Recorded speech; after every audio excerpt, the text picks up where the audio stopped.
छात्रेभ्यः आज आपण उपसर्गा हा भाग पाहणार आहोत।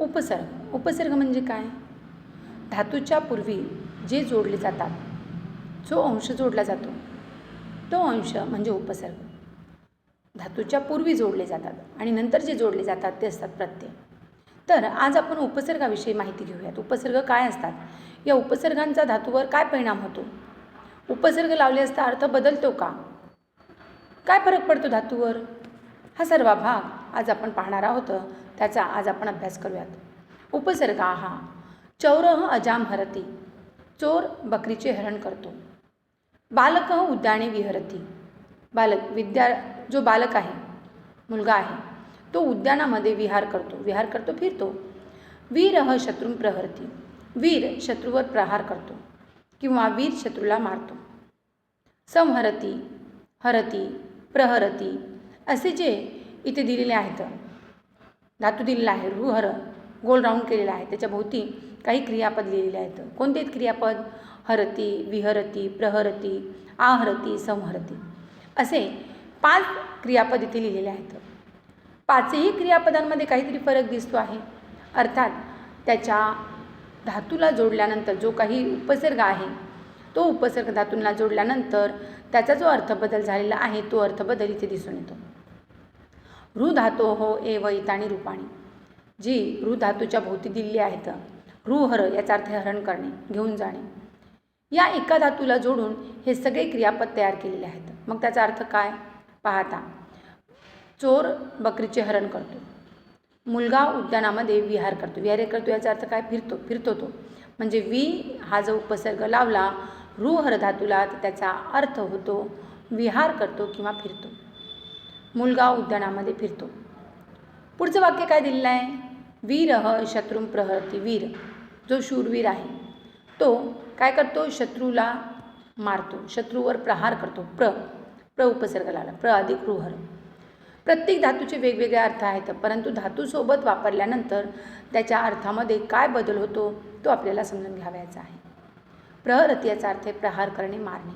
मग वीर शत्रूला मारतो, वीर शत्रूवर प्रहार करतो। अशा प्रकारे रुहर धातूचा वापर करून त्याला वेगवेगळे उपसर्ग जोडून वाक्यरचना इथे दिलेली आहे। मग काय होतं पहा, काय दिलेलं आहे पाठ्यपुस्तकात तुमच्या?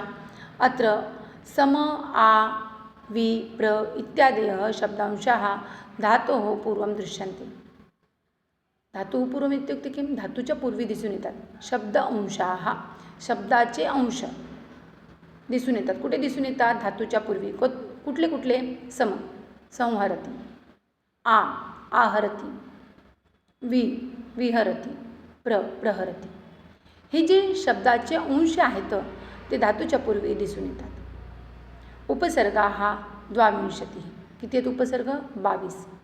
जे उपसर्ग आहेत जे रू धातूला जोडलेले आहेत तेच उपसर्ग आहेत। कोणते मग ते? सम, आ, वि, प्र एते शब्दांशाः एव उपसर्गाः। मग कोणते उपसर्ग पहा? प्र, अप, अव, उप हे 5 आहेत। अकारांत म्हणजे शेवटी अ असलेले असे काही उपसर्ग आहेत। प्र, अप, उप, अव, आ आणि शेवट होणारे कोणते? तर परा, आ, परी, अधि, अपि, अति, अवि, अभि, प्रति हे असे उपसर्ग आहेत ज्याच्या शेवटी ई आहे। सु, अनु, उने शेवट होणारे आणि सम, उद, निस, निर, दुस, दुर हे उपसर्ग आहेत हलंत। तर असे एकूण 22 उपसर्ग तुम्हाला यावर्षी आहेत। ह्या 22ही उपसर्गांचा अर्थ समजून घेऊयात आणि उपसर्गामुळे काय धातूमध्ये फरक पडतो, काय अर्थामध्ये फरक पडतो तेही समजून घेऊयात। उपसर्ग कारणात कदाचित धातोः अर्थ परिवर्तते, कदाचित किं भवते? यदि उपसर्गस्य उपयोगं धातोः सहितं कुरुते चेत् किं भवति? काय होतं तर जर आपण समजा धातूसोबत उपसर्ग वापरला तर काय होतं? तर धातूचा अर्थ बदलतो। जर काही वेळेला जर आपण धातू वापरला मग त्याला उपसर्ग लावला तर काय होतं? धातूचा अर्थ बदलतो। उदाहरणार्थ गच्छति, गमगच्छ जातो, आदि गमगच्छ येतो, आगच्छति येतो, गच्छति जातो, आ उपसर्ग लावला, आगच्छती येतो, अर्थ एकदम बदलला.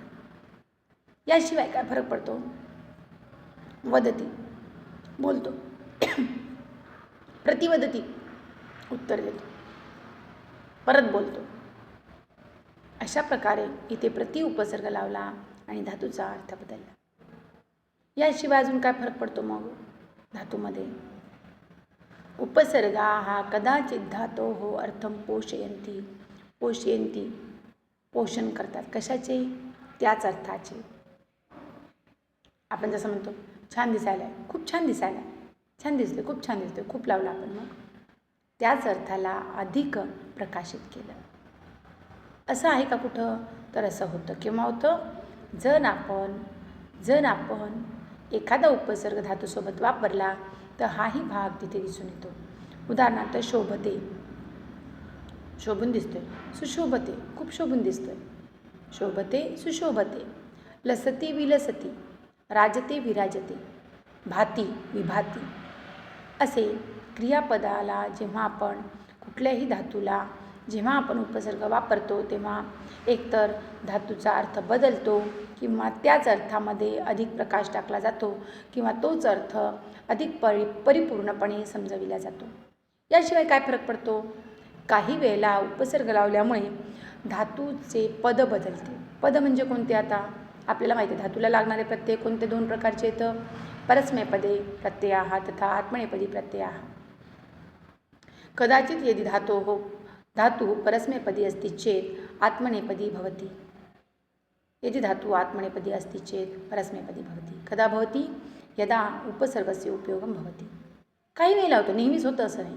मग असे काही धातू तुमच्या इथे दिलेले आहेत पाठ्यपुस्तकामध्ये. पहा, उपसर्ग कारणतः कदाचित धातोः पदपरिवर्तनं भवति. यथा जी जय, जयति, जिंकणे. किंतु वी जर हा उपसर्ग जोडला जी धातूसोबत तर वी जयते आत्मनेपदी भवति. स्थातिष्ठ, किंतु प्र अधिक स्था, प्र हा उपसर्ग जोडला तर प्रतिष्ठते हा आत्मनेपदी धातू बनतं आणि धातूचं रूपही आत्मनेपदी तयार होतं. गमगच्छ, गच्छती, किंतु संगच्छते असं जर लिहायचं असेल तर आत्मनेपदी होतं. याचबरोबर रमते हा धातू आत्मनेपदी आहे.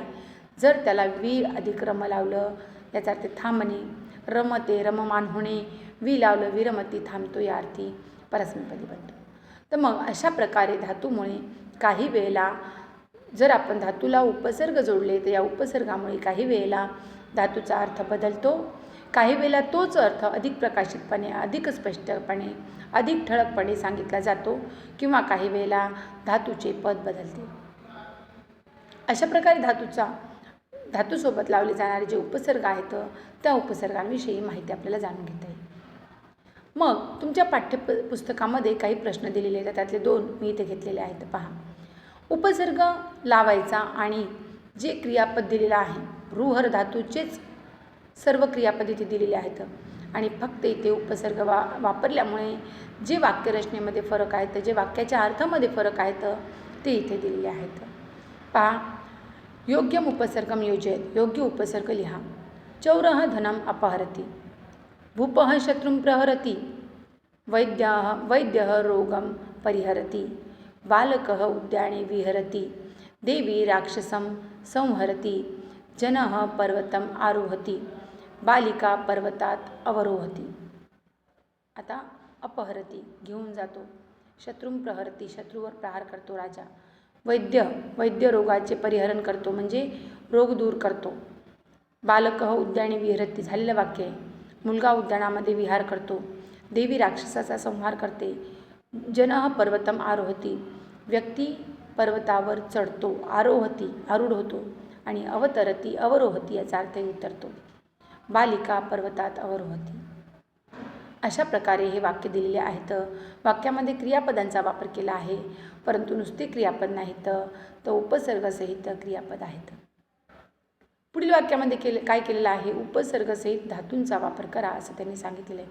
उपसर्ग पण दिलेले आहेत.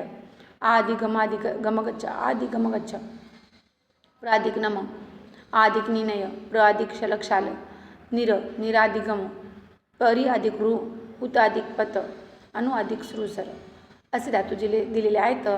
ज्या धातूंसोबत जे जे उपसर्ग दिलेले आहेत त्या उपसर्गाला धरून वाक्यामध्ये क्रियापद वापरायचं आहे. माता आपणात आगच्छती, आई दुकानातून येते. बालकः देवं प्रणमती, मुलगा देवाला नमस्कार करतो. सेविका जलम आनयती, सेविका पाणी आणते. रजकः वस्त्राणि प्रक्षालयति, रजकः धोबी, वस्त्र कपडे धुतो. आचार्य विद्यालयात निर्गच्छति, आचार्य शिक्षक काय करतात, विद्यालयातून निघून जातात. शिक्षकः समस्यां परिहरति, शिक्षक समस्या दूर करतात. वानरः वृक्षात उत्पतति, वानर वृक्षावरून उड्या मारतो. बालः जननीं अनुसरति, बालक आईचे अनुसरण करतो. अशा प्रकारे धातूला लावलेले उपसर्ग आणि त्या धातूंना लावल्यानंतर तयार झालेले क्रियापद इथे वाक्यरचनेत दिलेले आहेत. हे सर्व वाक्य आपल्याला समजून घ्यायचे आणि लिहून घ्यावयाचे आहेत. याशिवाय मग इथे स्पष्ट दिलेले आहेत जे उपसर्ग लावलेले आहेत त्याचे सामान्य अर्थ इथे दिलेले आहेत.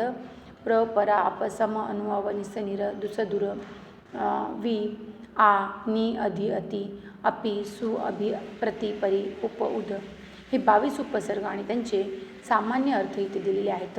तेही लिहून घ्यायचे आणि समजून घ्यायचे. प्र याचा अर्थ आहे पुढे, अधिक, परा मागे उलटा, अप दूर विरुद्ध.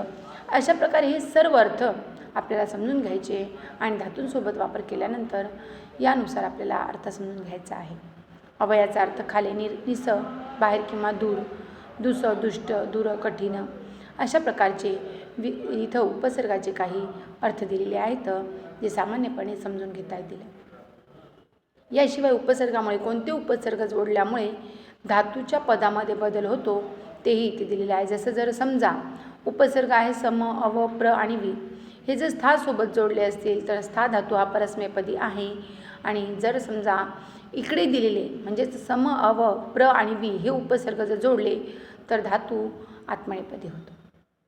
सम अधिक गम गच्छ परस्मैपदी आहे पण आत्मनेपदी होतो, संगच्छते. वि आणि परा, जिजय, विजयते, पराजयते, पराजयती, कारण जिजय परस्मैपदी आहे. जर वि आणि परा लावले तर आत्मनेपदी होतो. वि, आ, परी रमसोबत लावला तर रम धातू हा आत्मनेपदी आहे, परंतु वि आणि परी हे जर जोडले तर परस्मैपदी होतो. अशा प्रकारे उपसर्ग आणि त्याचे अर्थ, त्याचप्रमाणे उपसर्ग धातूला जोडल्यानंतर कशी वाक्यरचना होते ते आपण इथे समजून घेतलेलं आहे. हे सर्व लिहून घ्यावयाचं आहे आणि समजून घ्यावयाचं आहे. या पुढील भाग आपण पुढील पाठामध्ये, पुढील तासिकेमध्ये समजून घेऊयात. धन्यवाद. पुनर्मिलामः.